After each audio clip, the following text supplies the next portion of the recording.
क्या होता था उस समय पे, एक कुम्हार आपको बर्तन दे रहा है, या एक धोबी आपके कपड़े धो रहा है, या एक हजाम आपकी हजामत बना रहा है, तो एक परिवार, आप, आपके बच्चे, ये एक परिवार है। आप अपने बच्चे की शादी किए तो भी वो एक ही परिवार है। जिस दिन उसके बच्चा हो गया, वो दो परिवार, वो दो परिवारों के हिसाब से लेगा, वो एक परिवार का हिसाब नहीं, फिर दो परिवार हो जाता है। तो एक कुटुंब में कई परिवार होते हैं, कई परिवारों का हिसाब का वो लेता है, और इतने बड़े कुटुंब का वो अकेला नहीं कर सकता। जैसे इसके घर में बच्चा हुआ है, उसकी शादी होकर उसको बच्चा हुआ है, और उसे इसके घर में भी बच्चा है, उसकी भी रोजी रोटी होना है ना। तो ये जो नया परिवार जो चालू होता है, उसका, ये इसके घर का नया परिवार उसका काम संभालता है। ये आहार की बड़ी सुरक्षा थी। जैसे आपके घर में एक नया परिवार चालू हुआ है, आपके बेटे को अगर बेटा हुआ है, तो उधर कुम्हार के बेटे को भी अब बेटा हुआ है, तो भी वो एकदम अलग परिवार हो जाता था। एक घर में रह करके भी दूसरा परिवार माना जाता था, क्योंकि उससे जो सब कारीगर लेने वाले हैं वो दो परिवार के हिसाब से लेंगे। तो ये भी आपका दूसरे परिवार के हिसाब का काम, ये इसका दूसरा परिवार करेगा। ये नहीं कि एक ही जना सबका करेगा, नहीं, उसको काम उसी टाइम से मिल जाता है। जैसे गौड़ लोग है, गौड़ समाज है, गौड़ लोग, तो गौड़ लोग घर में, कलाल के घर में जिस दिन बच्चा पैदा हुआ उसी दिन वो 5 ताड़ी के झाड़ लगाता। जैसे से बच्चा बड़ा हो रहा है, ऐसे से ताड़ी के झाड़ बड़ा होते हैं। बच्चा 16 साल का हुआ, ताड़ी के झाड़ 16 साल के हो गए, चलो अब इसकी ताड़ी निकाल, बेच, तू तेरा जी। वो जिस दिन पैदा हुआ उसी दिन उसका आहार पैदा कर देना है, उसको आहार की चिंता नहीं होना है, उसी दिन उसका आहार पैदा कर देना है। तो हमारे पास में ये चीज रखा है कि तुम्हारे एक परिवार से दूसरा परिवार हुआ कि इसके दूसरे परिवार का आहार वहां चालू हो गया। हमारा कोई शास्त्रीय चीज नहीं बताया। अधम वृत्ति, किसी को अधम वृत्ति नहीं माना गया है, हर वृत्ति को श्रेष्ठ ही माना गया है। कल मैं ये जाति पुराण, भिक्षा वृत्ति, ये सब इसके बारे में बताऊंगा, उसमें ये सारी चीजें बताता हूँ। आज तो ये आपस में कैसा जीना है, इनका मार्केट कैसा है, कैसा कैसा मार्केट बनाया गया है। किसी को अधम मानते तो उसकी चिंता क्यों करना है, फिर उसके आहार की व्यवस्था क्यों करना है, वो सब नहीं चलता है।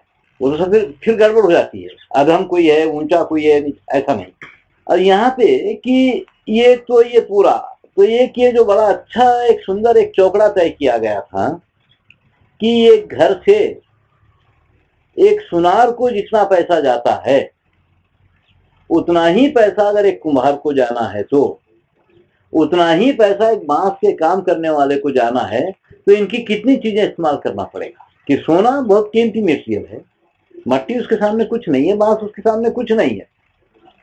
तो सोने की एक चीज या उसकी कीमत जो भी होगी, जितना उसको दे रहे हैं उतना ही एक कुम्हार को देना है। तो इसकी कितनी चीजें इस्तेमाल करना पड़ेगा, उतना एक बांस के काम करने वाले को ही जाना है। इस घर से सबको समान जाना है, किसी को कम या ज्यादा नहीं। तो फिर किसकी किसकी कितनी कितनी चीजें इस्तेमाल करना पड़ेगा, ये एक चौकड़ा तय किया है अपने पास में, बड़ा परफेक्ट। एक घर में जब हम लोग का हिसाब लगाए कि मिट्टी का कितना सामान लगता है, तो साल में 222 चीजें एक घर में मिट्टी का काम लगता है। हर घर के लोग कम से कम 222 चीजें कुम्हार की इस्तेमाल करते थे। इतना ही बांस के काम करने वाले का होता था। और ये दो चीज जो है ये परमानेंट रखने की नहीं है। एक साल के बाद इन सबको फेंक डालना है, खत्म करना है। होली के दिन पुराना घड़ा पटक डालना है, फिर नया लेना है, नया इस्तेमाल करना है। इस तरह से घर में कोई मर गया है, पूरा निकाल के फेंक डालना है मट्टी का सामान, फिर नया लेना है। ग्रहण लगा है, पानी के घड़े बदल दिए जाते, ये सब इस तरह का। बांस का काम भी एक साल से ज्यादा घर में नहीं रखा जाता। एक छठ की पूजा होती है यहाँ पे, उस छठ की पूजा के दिन घर में जितना बांस का सामान है, टोकरा, सूप या जो भी बांस का सामान है, वो निकाल के गांव की सीमा पर फेंक देते हैं। उसके बाद नया लेना है, उसकी पूजा करना है, उसके बाद उसको इस्तेमाल करना है। बांस और मिट्टी को ऐसा रखा गया है कि साल से ज्यादा नहीं रखना है। तो ये ऊंचा संस्कार एक अपना मार्केट था। शादी में हर कारीगर के घर जाकर के उनकी चीजों को लाना है, और वो 5-5 चीजें लाना है। उससे ज्यादा भी हो सकती है, कम नहीं होना है। अगर उसके बाद अगर कोई मर जाए जिस दिन कोई मरता था, सहज ही बांस का काम करने वाला बांस लाता था, कुम्हार मटका लाता था, हरिजन धपड़ा और रस्सी लाता था बांधने के लिए, सुनार पंचरत्न लेकर के आता था, हजाम मुंडन करने के लिए आ जाता था, जुलाहा कपड़ा लाता था, बुक्का गुलाल बनाने वाला समाज जो बुक्कोलू है वो गुलाल लेकर के आता था, दर्जी कपड़े के सिए हुए फूल लेकर के आता था, लोहार और बढ़ाई वो कंपरा मेगरा बांधने के लिए आ जाते हैं। वहां हर जाति का एक प्रतिनिधि वहां पर खड़ा होता था अपना सहयोग लेकर के, और ये सब मिलके उसका अंतिम संस्कार करते थे। उसमें गांव का एक जाति का एक प्रतिनिधि भी नहीं छूटना है, पूरा गांव वहां खड़ा रहना है। ये जरूरी नहीं है कि तुम्हारे कार्यक्रम में पूरा गांव इकट्ठा हो, हर जाति का एक प्रतिनिधि खड़ा है तो पूरा समाज खड़ा है, ये सब मिलके उसका अंतिम संस्कार करना है। उसके तीसरे दिन से जो कार्यक्रम चालू होते हैं वो फिर इनका मार्केट। तीसरे दिन यह क्या होता है, बढ़ई के घर से एक लकड़ी का फावड़ा और एक सिपाही 3 पैर की और 4 खूंटियां, कुम्हार के घर से एक बड़ा मटका, एक छोटा मटका, एक छोटी सी गुड़गी, एक चिप्पा, 4 दिए, ये होता है। बांस का काम करने वाले के घर से एक सूप और एक टोकरा होता है। बाकी सारे कारीगरों का 1 मीटर लाल कपड़ा होगा या सफेद कपड़ा होगा, रस्सी होगी, और फिर ऊन का धागा होगा, कच्चा सूत होगा, ये सब इकट्ठा करके मसान घाट में जाएंगे, घड़े से पानी ला करके उसको चिता को ठंडा करेंगे, लकड़ी के फावड़े से इकट्ठा करके जितनी अस्थियां निकालना है निकालेंगे, बाकी लकड़ी के फावड़े से इकट्ठा करके सूप और टोकरे से दूर कहीं डाल देते हैं और पूरी जगह साफ करके अच्छा लिपाई पुताई करते हैं। करके ये टिपाई गिपाई सब वहां रख वक करके एक छोटा सा कार्यक्रम करके सब वहां फेंक के आते हैं। उसको उठा उठा के फेंकने की एक पद्धति भी है कि फावड़े को कैसा फेंकना है, मटके को कैसा फोड़ना है, कैसे पकड़ के फोड़ना है मटके को, फावड़े को कैसे पकड़ के फेंकना है, ये पद्धति है। और उसके बाद 9वीं 10वें दिन से जो कार्यक्रम होते हैं, ये कार्यक्रमों में कारीगर की बहुत चीजें लगती है। आखिरी दिन का जो कार्यक्रम है शैयादान का कार्यक्रम होता है। ये भड़ाई के घर से पलंग बन के आएगा, हरिजन औरतें उसको बुनेगी, गद्दी बिस्तर उसके ऊपर में लगाएंगे, कंबल होगा उसके ऊपर, 5 बर्तन रखे जाएंगे, बांस का पंखा वंखा रखा जाएगा, लोहे का टोकरा रहेगा, उसमें 4 कील रहेगी, सोने चांदी का कोई गहना होगा, कपड़े रखे जाएंगे, चप्पल रखा जाएगा, ये सब उसके ऊपर होता है। ये सब रख के दान करते हैं। जब हमारे पिताजी गुजरे हैं तो मैं हमारे पुरोहित को बोला कि महाराज इस कार्यक्रम में कारखाने की कोई चीज नहीं आएगी, क्योंकि ये कार्यक्रम सब क्यों किए जाते हैं मेरे को मालूम है। हमारे जितने संस्कार है, जितने कार्यक्रम है, कारीगरों के लिए है, कारखानों के लिए नहीं है। कारखानों के लिए नहीं बनाए, कारीगरों के लिए बनाए, उनको भरपूर काम देने के लिए। कार्यक्रम के द्वारा अगर किसी कारखाने को पैसा जा रहा है तो मैं तो नहीं करूंगा। जो भी इसमें इस्तेमाल करना है वो कारीगर का होगा, जो मिला वो ठीक है, नहीं मिला नहीं होगा, बस उतना ही। तो मैं सारी चीजें इकट्ठा किया। 16 लोटे चाहिए वहां, पीतल के बर्तन चाहिए, बनवाया मैं खसारों से। सही, अरे लोहे का पलंग मिलता है 600-800 में मिलता, वो ला लेना। क्यों, हमारा भलाई है भाई, मैं उससे बनवाता हूँ, लंगड़ा है बेचारा। तो वो सारी चीजें मैं बनवाया। फिर जब तकलीफ होती है, वो है नहीं ना, तो मिलता नहीं है सहज, तो भी मैं बनवाया, तकरीबन चीजें बनवाया। मैं लोगों को यही बोलता हूं कि अगर ये सारे कार्यक्रम करना है तो कारीगर की चीजें लगाओ, नहीं अगर मिलती है तो मत करो, क्या होने का है। बहुत सारे समाज ऐसा कोई कार्यक्रम नहीं करते हैं ना। क्या हो जा रहा है, उनके मुर्दे उठ उठ के भाग रहे हैं क्या? कहीं किसी का कोई शव भागता फिर रहा नहीं है। अगर ये करना है तो कारीगर की चीज है। कारखानों के लिए ये संस्कार नहीं बने हमारे पास। गांव में जितना कारीगर वर्ग जी रहा है उसके लिए ही ये संस्कार बने, और ये त्योहार उनके लिए ही बने। बाकी और किसी कोई कारण नहीं था इतने त्योहार बनाने का, इतने संस्कार बनाने का। हमको ये सबके बिना भी आदमी जी सकता है, आसानी से जी सकता है ना। होली के दिन गांव में बुक्का गुलाल मनाने वाला समाज है, उनका पूरा स्टॉक खत्म करना है, पूरा रंग वंग उड़ा के खत्म करो, फिर वो तैयारी करेगा, फिर नया बनाएगा। निर्जला एकादशी भी है, पूरा गर्मियों के लिए कुम्हार लोग बर्तन बनाते हैं, वो जुलाई में जाके निर्जला एकादशी होती है, जून जुलाई के आखिर में। तो उस दिन हर एक को घड़ा पंखा दान करना होता है। उनके बाद जो बचा कुचा जितना भी होता है वो उस दिन खत्म करना है। तो इसी तरह से बहुत सारे नोम हमारे पास में होते हैं। नोम की एक पद्धति है दक्षिण में, नोम वो दान है एक तरह का, नोम पूरा है। संक्रांत के समय पे नोम होते हैं। तो नोम में कैसे नोम है कि आम लूटना नोम है। जब किसी के घर शादी हुई, नई बहू आई है, पहली बहू आई है, तो वो आम लूटना नोम करते हैं, तेली का घाना लूटना नोम करते हैं, खसार की दुकान लूटने का नोम करते थे वो लोग।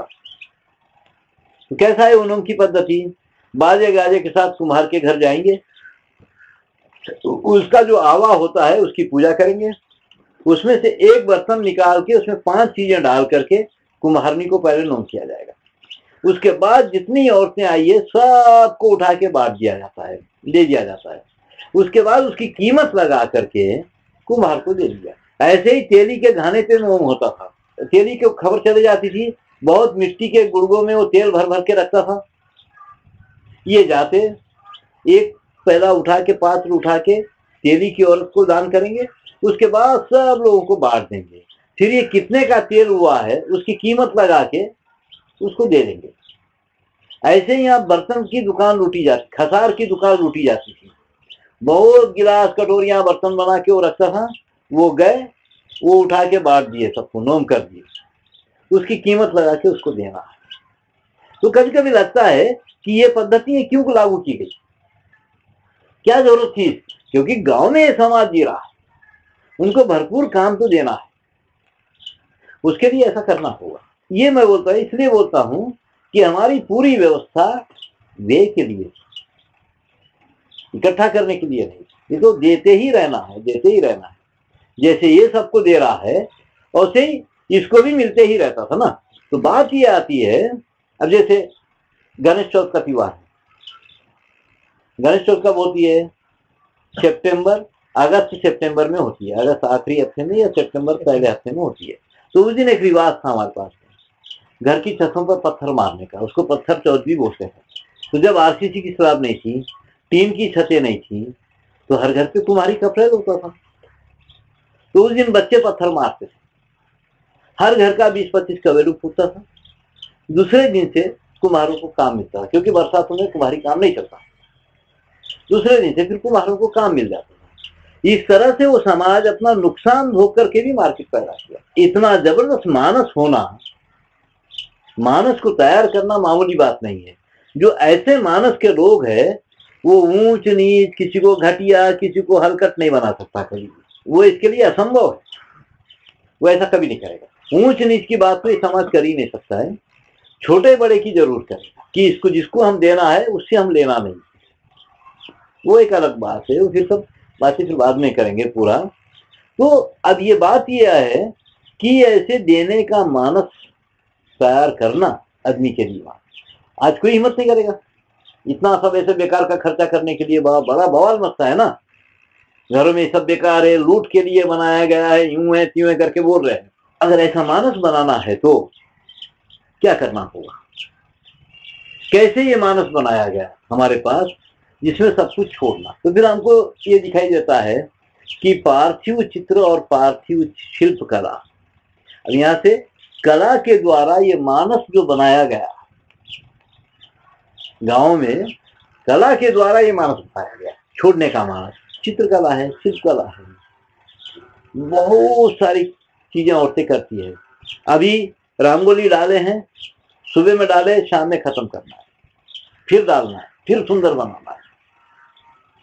चैत्र गौरी, मंगल गौरी, महालक्ष्मी, नवरात्र की देवियां, ये सब कुछ जो है थोड़ी देर के लिए करना है, उसके बाद इसको पानी में बहा देना है। इतनी चीजें हमारे पास में होती है कि बहुत सुंदर वातावरण तैयार किए, फिर पानी में बहा दिए, पानी में बहाते समय किसी को दुख नहीं आता। हम ये सारी चीजें करके जब पानी में छोड़ डालते हैं तो क्या दुख आता है क्या हमको? हमारे मानस की इतनी तैयारी हो जाती है कि ये चीज छोड़ते समय भी दुख नहीं आना है। यहां तक कि आखिर में अपना शरीर छोड़ते समय भी हमको दुख नहीं आता। तो ईश्वरे का एक मानस बनाने के लिए हमारे पास ये सारी कलाओं की जरूरत पड़ी। ये सारे हिसाब से रिवाज, बहुत सारे रिवाज बने हैं। हर कारीगर का अपना रॉ मटेरियल है, उसके अपने गुण हैं, ये सब कुछ है। तो जैसे है कि एक कुम्हार के घर में कोई मर जाए तो कितने दिन तक वो सूतक कर सकता है? एक ब्राह्मण के घर में कोई मर जाए तो ब्राह्मण को तो 12 दिन का सूतक होता है। क्या कुम्हार 12 दिन तक सूतक करके बैठ सकता? क्या उसका सारा रॉ मटेरियल क्या होना है? वो तो सब खराब होगा, बहुत बड़ा नुकसान होता है। तो हर कारीगर का जो रॉ मटेरियल है वो कितने समय तक सुरक्षित रह सकता है, उतने दिन का ये लोग शोक मन, उससे ज्यादा का। किसी का 1 दिन के बाद में खराब होता है, वो 1 दिन का किया, किसी का 2 दिन में, किसी का 3 दिन में, किसी का 5 दिन में। उस हिसाब से ये अपने सूतक पातक सब करती है। अब जिसके घर में कोई रॉ मटेरियल नहीं है वो भले ही 1 महीना बैठे रहे ना, क्या होने का है उसको। पर जिनके घर में ये सारी चीजें हैं वो तो नहीं रह सकता। चमड़े का काम तो घंटों के हिसाब का होता है। पोतम जो लगाते हैं, भर करके लगाते हैं, उसके घंटों के हिसाब से उसको उतारना है, लगाना है, निकालना है, ये सब करना है, नहीं तो पूरा का पूरा चमड़ा नाश हो जाएगा। तो उस हिसाब से ये लोग अपना सूतक पातक सब कायम करती है। करना सबको है मगर अपनी सहूलत से कर लेना है, जबरदस्ती से नहीं। ये सारी चीजें शास्त्राचार है। एक तो होता है शास्त्राचार, एक है लोकाचार। शास्त्राचार ये है कि ये सब तुमको करना है, मगर लोकाचार ये है कि अपनी सहूलत से अपना सब कुछ कर लेना है। वो लोकाचार, अपनी सहूलत से कर लेने की छूट होना है उनको। ये नहीं कि सबको जबरदस्ती करवाया जाना, 16 दिन बैठना, नहीं, अपनी सहूलत से। वो लोकाचार है। शास्त्राचार एक है कि ये चीज करना है, विवाह तुमको करना है या शव संस्कार तुमको करना है, मगर तुम अपने लोकाचार से कर। लोकाचार के नाम से पूरी छूट दी गई है कि तुम्हारी सहूलत के अनुसार तुम करना ना भाई, तो कोई जबरदस्ती नहीं कि ऐसे ही करना होगा सबको। ये लोकाचार। तो इस तरह से काफी सुंदर एक अर्थव्यवस्था मार्केट की पद्धति थी खाली, जो हर एक के लिए भरपूर आहार की सुरक्षा और गौरव की व्यवस्था को लेकर के खड़ी है। फिर और बहुत सारी जो व्यवस्थाएं हैं जो कलाओं से संबंधित है, जिसके द्वारा इतना सुंदर मानस बनाया जाता था। हमारे पास में 2 तरह की विद्याएं हैं। एक तो है विद्या पूरी सामर्थ्यशाली विद्या है, और एक है सामर्थ्यहीन विद्या है। कला पूरी सामर्थ्यहीन होती है। ज्योतिष है, कला है, नृत्य है, संगीत है, ये सामर्थ्यहीन है। इसको लेकर के आदमी जी नहीं सकता, इसको लेकर के ना कोई व्यवस्था बनती, ना कोई जीता। सामर्थ्यशाली पढ़ाइयां रखे जो जिसकी जरूरत होती है समाज में, जैसे वैद्यगिरी है, वैज्ञानिक गिरी है, ये सारी जो है टेक्निकों की पढ़ाई है, ये तो जरूरत की है ना, जो सामर्थ्यशाली है। इसको लेकर के आदमी जी सकता है, लूट भी सकता है, मस्ती मार सकता है इसको लेकर के, क्योंकि इसकी जरूरत है हर एक को। इसकी सारी चीजों की जरूरत किसी को नहीं। मगर हमारी सभ्यता में सामर्थ्यहीन पढ़ाइयों को सामर्थ्यशाली पढ़ाइयों से ज्यादा महत्व दिया गया। एक राजा के दरबार में एक गायक का आसन राजा के आसन से 1 बारिश ऊंचा होता था। एक ज्योतिष का आसन इसके आसन से ऊंचा होता था। इनके आसन को ऊंचा रखा गया था, क्योंकि वो लोग ये जानते थे कि सामर्थ्यशाली पढ़ाइयां व्यवस्था बनाती है, सुरक्षा को बनाती है, मगर मानस नहीं बना सकती है। ये मानस को घटिया बनाती है। ये चाहे तो घटिया मानस, जैसे आज है अपने सामर्थ्य लूट रहा है आदमी, तो ये सामर्थ्यहीन पढ़ाइयां जो है ये आदमी के मानस को बहुत ऊंचा उठाती है, आदमी की पसंद को, आदमी के मानस को बहुत ऊंचा उठाती है, घटिया नहीं बनती देती है। समाज का मानस अगर बहुत ऊंचा उठना है तो इस तरह की सामर्थ्यहीन पढ़ाइयों को बहुत बड़ा महत्व देना पड़ता है।